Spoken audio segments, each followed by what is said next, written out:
The future mentor परिवार की तरफ से आप सभी को नमस्कार। हम इस क्लास में बात करने वाले हैं कि टेंस को एक ही सेकंड में कैसे पहचानें।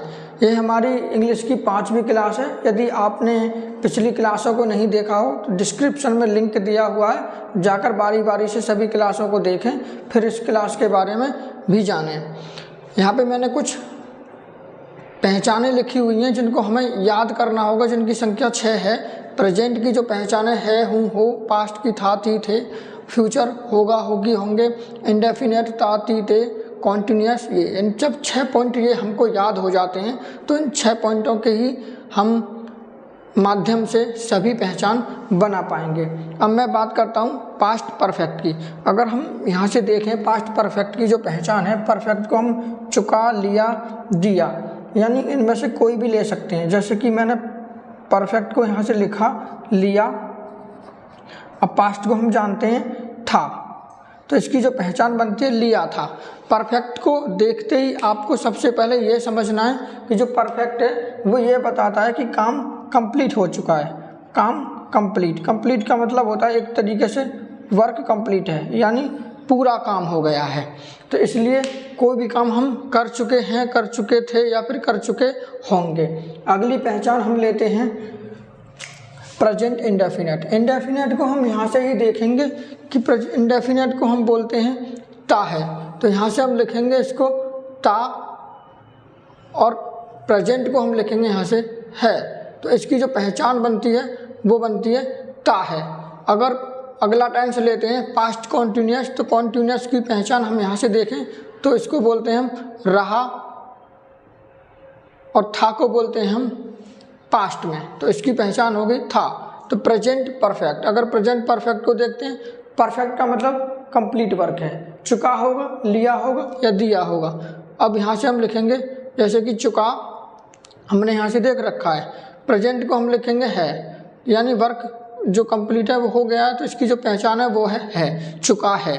Past perfect continuous, past perfect continuous को तुम्हें जब भी 3 नाम वाला टेंस आएगा तो जो बीच वाला होगा आपको ये समझ के चलना है कि ये टाइम वाले से आया हुआ है, कि इसमें काम कंप्लीट नहीं हुआ है और समय भी दे रखा है। तो कॉन्टिन्यूस की पहचान हमने देख लिया है, उसकी पहचान रहा होती है और पास्ट की पहचान था होती है। तो इसकी कंप्लीट पहचान बनती है रहा था। बीच में अगर परफेक्ट भी आया हुआ तो समझ जाओ कि टाइम भी दे रखा है। फ्यूचर परफेक्ट की पहचान अगर हम देखते हैं तो कॉन्टिन्यूस को हमने देखा अभी रहा, और फ्यूचर को हमने देखा होगा, तो इसकी कंप्लीट पहचान क्या बनी, रहा होगा। अब आपको अलग से ये याद रखना है कि जो फ्यूचर इंडेफिनेट है, ये जो हमारी पहचान है उसको फॉलो नहीं कर पाता। इंडेफिनेट को हम बोलते हैं ता और फ्यूचर को हम बोलते हैं होगा, तो ये पहचान थोड़ा रॉन्ग हो जाती है। सिर्फ एक ही टेंस ऐसा है ये जो पहचान को फॉलो नहीं कर पाता, तो इसकी हम अलग से याद रखेंगे पहचान, गा, गी और गे, ये इसकी पहचान है। अब मैं आपको अलग से कुछ पॉइंट अगर बताता हूँ तो आपको ये याद रखना है कि जहाँ पर भी आप परफेक्ट को देखते हैं तो परफेक्ट बताता है कि कोई भी काम ख़त्म हो चुका है, यानी कंप्लीट, पूरा हो चुका है। अगर हम बात करते हैं कॉन्टिन्यूस की, तो कॉन्टिन्यूस बताता है कि कोई भी काम अधूरा है, प्रोग्रेस में है। प्रोग्रेस का मतलब काम चल रहा है। तो जहाँ पर भी आपको कंटिन्यूस दिखाई देगा आपको पहचान में आएगा रहा। अगर रहा आता है तो आप इंग्लिश बनाते समय वर्ब में आईएनजी का इस्तेमाल करेंगे, और कहीं पे आप देखते हैं कि परफेक्ट आ रहा है तो परफेक्ट को देखते ही आपको देखना है कि हम वर्ब की थर्ड फॉर्म का इस्तेमाल करने वाले हैं। अब देखा जाए तो जो परफेक्ट हैं वो 3 होते हैं, तो 3 परफेक्ट होते हैं, प्रेजेंट परफेक्ट, पास्ट परफेक्ट और फ्यूचर परफेक्ट। तो उन तीनों में वर्ब की थर्ड फॉर्म का इस्तेमाल करेंगे, और कंटिन्यूस हमारे 6 हो जाते हैं, present continuous, past continuous, future continuous और present perfect continuous, past perfect continuous और फ्यूचर परफेक्ट कंटिन्यूस, 6 मिला के। तो इन 6 में हम वर्ब की आईएनजी फॉर्म का इस्तेमाल करेंगे।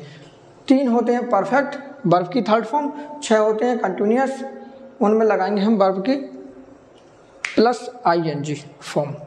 आज की क्लास में हमने सिर्फ यही जाना और जो आने वाली क्लास होगी हम बारी बारी से प्रत्येक टेंस को जानेंगे। द फ्यूचर मेंटर परिवार की तरफ से आपको नमस्कार। लाइक करें, कमेंट करें और इंस्टाग्राम पर एक पेज बना हुआ है TFM English 31 के नाम से, वहाँ पर जाएं, फॉलो करें, सब्सक्राइब करें। नमस्कार।